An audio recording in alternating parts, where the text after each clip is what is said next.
نکاح کرنا حرام ہے۔ 5ویں پارے کی شروع میں اسی بحث کو مکمل کرتے ہوئے فرمایا گیا ہے کہ اور محرمات میں کے سوا دوسری عورتیں تمہارے لیے حلال ہیں، اس طرح سے کہ مال خرچ کر کے اس سے نکاح کر لو، بشرطے نکاح سے مقصود عزت قائم کرنا ہو، نہ کہ شہوت رانی ہو۔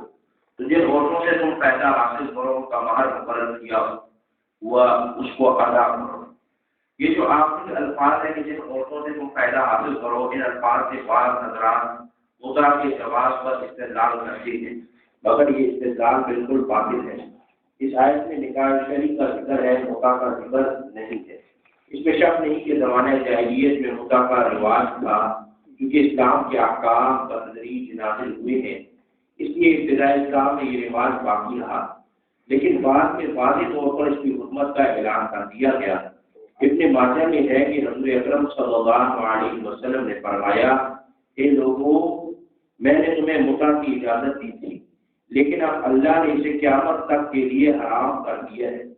اس کے علاوہ جو اہم مضامین اس بارے میں آئے ہیں، ان میں سب سے پہلا جو تیسرے رکوع میں گھر کے نظام کو درست رکھنے کے لیے چند بنیادی ہدایات دی گئی ہیں۔ پہلی ہدایت تو یہ دی گئی ہے کہ گھر میں حاکمیت اور ذمہ دار ہونے کا درجہ مرد کو حاصل ہوگا۔ گھر میں حاکمیت اور ذمہ دار ہونے کا درجہ مرد کو حاصل ہوگا، جو حاصل ہوتا ہو گیا، کیونکہ جس جماعت اور جس گھر کا کوئی سربراہ نہ ہو، اسے انتشار اور اضطراب سے کوئی نہیں بچا سکتا۔ اس سربراہی کا یہ مطلب نہیں کہ مرد کو آقا اور عورت کو لونڈی کا درجہ دے دیا جائے، بلکہ ان کا باہمی تعلق ایسا ہوگا جیسے راعی اور رعیت کا ہوتا ہے۔ دوسری ہدایت یہ کہ اگر عورت اکڑ مزاج، نافرمان اور سرکش ہو تو اسے راہ راست پر لانے کے لیے 3 تدبیریں اختیار کی جا سکتی ہیں۔ پہلی تدبیر یہ کہ اسے سمجھایا جائے اور سرکشی کے برے نتائج سے خبردار کیا جائے۔ اگر واضح و نصیحت اس پر اثر نہ کرے تو دوسری تدبیر، یہ قرآن مجید میں دوسری تدبیر یہ کہ اس کا بستر الگ کر دیا جائے اور اسے کنارہ کشی اختیار کر لی۔ اگر پھر بھی وہ نہ سمجھے تو انتہائی اقدام کے طور پر اور واقعی سرکشی اور بے رحمی کی صورت میں ہاتھ کے اندر رہتے ہوئے اس کی پٹائی لگائی جا سکتی ہے۔ یہاں یہ بات ذہن نشین کا لینا مناسب ہوگا کہ قرآن کے مخاطب ہر قسم کے لوگ ہیں، شہری بھی، دیہاتی بھی، جنگلی بھی، صحرائی بھی، شریف الطبع بھی اور اکڑ مزاج بھی، باکردار بھی اور بد کردار بھی۔ اسلام نے ہر عورت کی پٹائی کی اجازت نہیں دی، بلکہ صرف اسی عورت کی پٹائی کی اجازت دی ہے جو اس کے علاوہ دوسری کوئی زبان نہ سمجھتی ہو۔ اور ظاہر ہے کہ پسماندہ معاشروں میں ایسی عورتیں بھی ہوتی ہیں جو پٹائی کے بغیر راہ راست پر نہیں آتی، لیکن وہ ظالم مرد جو چھوٹی چھوٹی باتوں پر وحشیانہ انداز میں عورتوں کی پٹائی لگاتے ہیں، ان کے اس ظلم اور زیادتی کا اسلام سے کوئی تعلق نہیں۔ گھر اور خاندان کے نظام کو درست رکھنے کی تدبیر بتانے کے بعد 5ویں رکوع میں اجتماعی زندگی کی درستگی کے لیے ہر چیز اور ہر کام میں احسان کا حکم دیا گیا ہے، اور یہ بھی بتا دیا گیا ہے کہ احسان کی بنیاد باہمی خیرخواہی، امانت، عدل اور رحم دلی پر ہے۔ حقیقت یہ ہے کہ اسلام حق، عدل اور مساوات کا دین ہے، اور ساری مخلوق کے درمیان عدل کا حکم دیتا ہے، یہاں تک کہ کافر کے حقوق کی غصب کرنے کی اجازت نہیں دیتا۔ عثمان بن طلحہ کا مشہور واقعہ ہے، جو کعبہ کے قریب بردار تھے، ان سے فتح مکہ کے موقع پر چابی لی گئی، یعنی خانہ کعبہ کی چابی لے لی۔ بعض مسلمانوں نے قریب بردار ہونے کا شرط حاصل کرنے کی تمنا ظاہر کی، مگر اللہ تعالیٰ نے انہیں قریب کعبہ واپس کرنے کا حکم دیا، چنانچہ یہی واقعہ ہو کے ایمان لانے کا سبب بنا۔ پھر وہ واقعہ کی قابل ذکر ہے، جسے مفسرین نے 6 رکوع میں بعض آیات کے شان نزول کے طور پر ذکر کیا ہے کہ ایک نام نہاد مسلمان جو منافق تھا اور یہودی کا مقدمہ جب حضور اکرم صلی اللہ علیہ وسلم کی خدمت میں پیش ہوا تو آپ صلی اللہ علیہ وسلم نے یہودی کے حق میں فیصلہ کیا۔ منافق نے اپنے حق میں فیصلہ کروانے کے لیے حضرت عمر رضی اللہ تعالیٰ عنہ تک رجوع کیا اور آپ رضی اللہ تعالیٰ عنہ نے اس کی گردن اڑا دی۔ اس پر منافقین نے بڑا شور غوغا کیا تو اللہ تعالیٰ نے مسلمانوں کے سامنے اس حقیقت کو خوب اچھی طرح واضح کر دیا کہ کسی بھی شخص کا ایمان اس وقت تک قابل نہیں جب تک کہ وہ اللہ اور اس کے رسول کے فیصلوں پر راضی نہ ہو. اور یہ بھی بتا دیا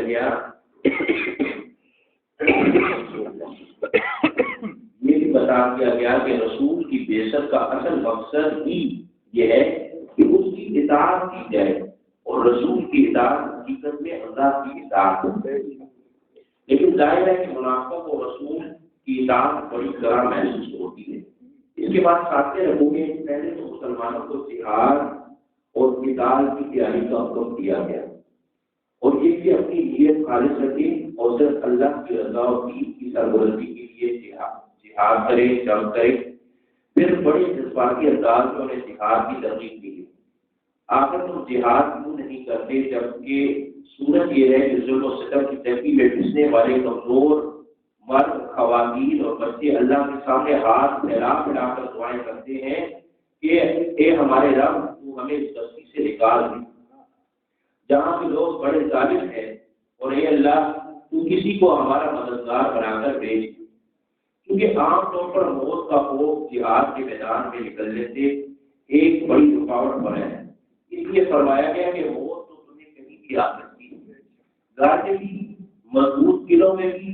نہ جہاد میں نکلنا موت کا یقینی بناتا ہے، اور نہ ہی گھر میں رہنا زندگی کے تحفظ کی ضمانت ہے. جہاد اور قتال کی ترغیب کے بعد مسلمانوں کو منافقین کی تدبیروں اور سازشوں سے چوکنا رہنے کا حکم دیا گیا. یہ وہ سب دل گروہ ہے جس نے اسلام کا جامع دیوتان کر کے ہمیشہ اسلام اور مسلمانوں کو نقصان پہنچایا. مدینہ منورہ میں جو پہلی اسلامی ریاست قائم ہوئی اس کے خلاف سازشوں کا تانا بانا بننے میں بھی یہی گروہ شامل تھا اور پیش تھا. مسلمان ان بدنصیبوں کے بارے میں فیصلہ کرنے میں متردد تھے. سورہ نساء کا وہ حصہ نازل ہو گیا جس میں ان کی ذلت آمیز حرکتوں، خوفیہ منصوبہ بندیوں اور بغض و حسد پر مبنی کارروائیوں کا کھول دیا گیا، اور ان کے بارے میں واضح فیصلہ سنا دیا گیا کہ ان کا اسلام اور مسلمانوں سے کوئی تعلق نہیں، تاکہ اہل ایمان اور اہل نفاق کے درمیان حد پاکی قائم ہو جائے اور مسلمان منافقوں کے بارے میں یک آواز سنے اور ان کے درمیان میں اختلاف باقی نہ رہے. اللہ تعالیٰ کے حاکمانہ بیان کا انداز ملاحظہ فرمائیے. ارشاد ہوتا ہے کہ تمہیں کیا ہو گیا کہ تم منافقوں کے بارے میں دو گروہ ہو رہے ہو، اور اللہ نے ان کو ان کی حرکتوں کی وجہ سے الٹ دیا ہے. یعنی اے مسلمانوں تم منافقوں کے بارے میں دو گروہوں میں تقسیم ہو گئے ہو. ایک گروہ کہتا ہے کہ انہیں قتل کرنا چاہیے کیونکہ وہ ہمارے دشمن ہے. دوسرا گروہ وہ کہتا ہے کہ ان کے بارے میں نرم فیصلہ اختیار کرنا چاہیے کیونکہ وہ ہمارے دینی بھائی ہیں. جبکہ اللہ تعالیٰ نے ان کے نفاق اور معصیت کی وجہ سے اوپر کی طرف واپس لوٹا دیا ہے ان کو. اس کے بعد ان کی حقیقت سے پردہ چاک کرتے ہوئے فرمایا گیا وہ منافق یہ چاہتے ہیں جیسے وہ خود کافر ہیں اور تم بھی کافر بن جاؤ، پھر دونوں برابر ہو جاؤ. بس ان میں سے کسی کو دوست نہ بناؤ جب تک وہ اللہ کی راہ میں ہجرت نہ کرے. بس اگر وہ اعراض کرے تو انہیں پکڑو اور جہاں بھی پاؤ انہیں قتل کرو، اور کسی کو رفیق اور مددگار نہ ٹھہراؤ. جس میں مومن کے قتل عامت کی سزا بتائی گئی ہے کہ جان بوجھ کر جو قتل کیا جائے اس کے لیے انتہائی سخت لہجہ اختیار کیا گیا ہے. فرمایا گیا جو کوئی کسی مومن کو جان بوجھ کر قتل کرے اس کی سزا جہنم ہے.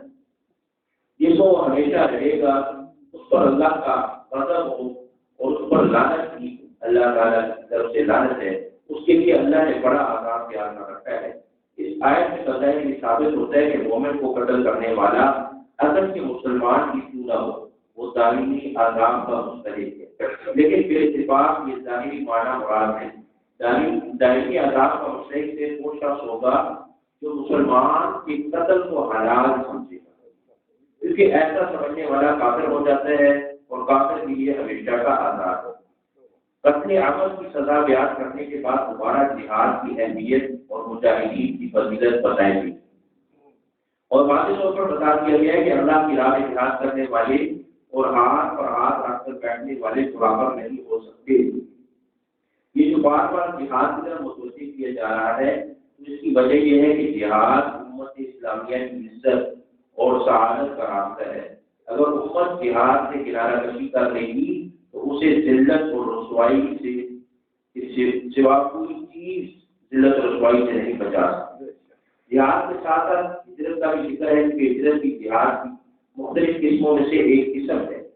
چنانچہ 11ویں رکوع میں فرمایا گیا ہے کہ جو شخص قدرت کے باوجود دارالکفر سے دارالاسلام کی طرف ہجرت نہیں کرے گا اور اس حالت میں اسے موت آ جائے گی تو اس کا ٹھکانہ جہنم ہے۔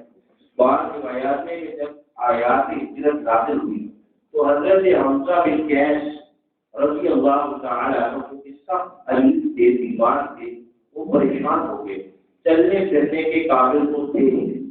اپنے بیٹوں سے کہا کہ مجھے چرپائی پر ڈال کر مدینہ منورہ لے چلو، میں مکہ میں ایک رات بھی نہیں گزاروں گا۔ انہیں چارپائی پر ڈال کر مدینہ لے جانے لگے، لیکن مکہ سے نکلتے ہی ان کا انتقال ہو گیا۔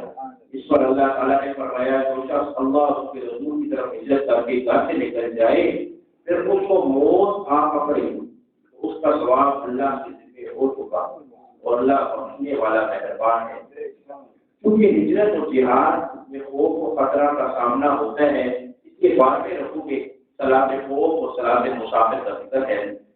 13ویں رکوع میں اس مشہور واقعے کی طرف اشارہ ہے جس کے مطابق ایک شخص نے چوری کرنے کے بعد ایک یہودی پر بہتان لگا، اس نے اور اس کے اقربا رشتہ داروں نے اپنی چکنی چپڑی باتوں سے حضور اکرم صلی اللہ علیہ وسلم کو متاثر کر دیا، قریب تھا کہ حضور صلی اللہ علیہ وسلم اس یہودی کے خلاف فیصلہ فرما دیتے کہ اللہ پاک نے یہ آیات نازل فرمائی اور آپ صلی اللہ علیہ وسلم کو ایسے لوگوں کا ساتھ دینے اور ان کی وکالت کرنے سے منع فرمایا۔ ارشاد باری تعالیٰ ہے کہ آپ صلی اللہ علیہ وسلم دوابازوں کی طرف سے جھگڑا کرنے والے نہ بنے اور اللہ سے معافی مانگے، بے شک اللہ تعالیٰ بخشنے والا بڑا مہربان ہے۔ یہ آیات اور یہ واقعہ عدل و انصاف کی تاریخ میں سنہرے روپ سے لکھا جانے کے قابل ہے کہ ایک یہودی اور مسلمان جو کہ منافق تھا، ایک یہودی اور مسلمان کے تنازع میں جب آپ صلی اللہ علیہ وسلم کا اعلان مسلمان کی طرف ہوا تو اس پر اللہ تعالیٰ کی طرف سے آپ کو نہ صرف تنبیہ کی بلکہ تنبیہ کا قیامت تک کے لیے قرآن میں بھی ذکر کر دیا گیا۔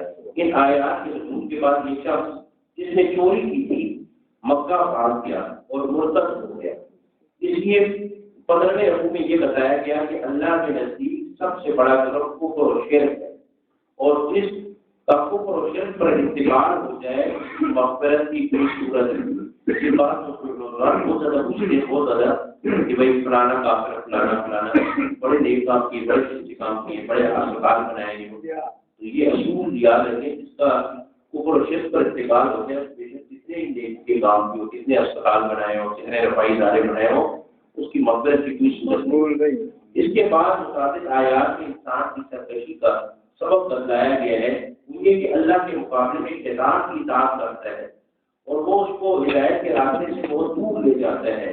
پھر ابو الانبیاء حضرت ابراہیم خلیل اللہ کا تذکرہ ہے اور وہ یہ کہ ہدایت اسی کو ملے گی جو ان کے راستے کی اتباع کرے گا۔ 16ویں رکوع میں دوبارہ عورتوں کا تذکرہ ہے جس میں ان پر ظلم کرنے اور ان کے حقوق قتل کرنے سے منع کیا گیا۔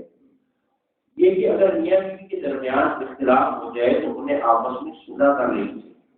صلح سب سے اچھا راستہ ہے، اور یہاں پہ بات روایت میں یہاں تک آتا ہے اگر میاں بیوی میں اختلاف ہو تو کچھ شخص صلح کرانے کے لیے آپس میں جھوٹ بھی بولے گا کہ وہ تو کہہ رہے آپس جھوٹ بیان کرے کہ بھائی وہ تو بڑی تعریفیں کر رہا تھا اور یہ کسی کے وہ تمہارے بارے میں اچھا بہت کہہ رہا تھا، کسی یہ بہت بڑا ثواب کا کام، یہ گناہ نہیں ہے، ایسا جھوٹ بولنا گناہ نہیں۔ 5ویں پارے کے آخری رکوع میں دوبارہ منافقین کی مذمت ہے اور انہیں سخت ترین عذاب کی وعید سنائی گئی ہے۔ اللہ تعالیٰ سے